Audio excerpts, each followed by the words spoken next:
મારું નામ ક્રિશ ડાબી છે. હું ધોરણ 8માં અભ્યાસ કરું છું. હું આજે તમને એક વાર્તા કહીશ. ચતુર સસલું. તેનું નામ તો લાલ સસલું છે, પણ તેની વાર્તા સાંભળીને ચતુરાઈનું એક ખેલ લાગે છે. એક દિવસ એક તોફાની સસલું ઘાટ જંગલમાં પહોંચ્યું હતું. તેને વેલા પર લાલ પાંદડા જોયા. તે તેને ખાધા. તેને તો ખૂબ સરસદાર અને રસદાર લાગ્યા હતા.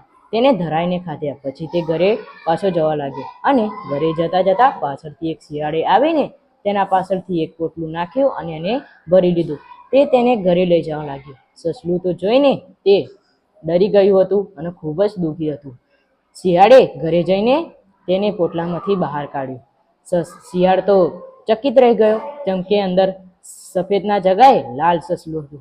તે જોઈને પણ સસલાને પણ નવાઈ લાગી. તે સસલાને ખબર પડી કે મેં લાલ પાંદડા ખાધા હતા, એટલે હું લાલ થઈ ગયો છું. તેને તે સમજીને તેને ડરાવ્યો અને કીધું કે હા, હું મંગળ ગ્રહથી આવ્યો છું.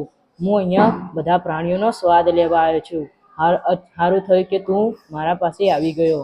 હવે હું તને ખાઈ જઈશ. એવું કહીને શિયાળ તો પોટલું મૂકીને નાહી ગયો.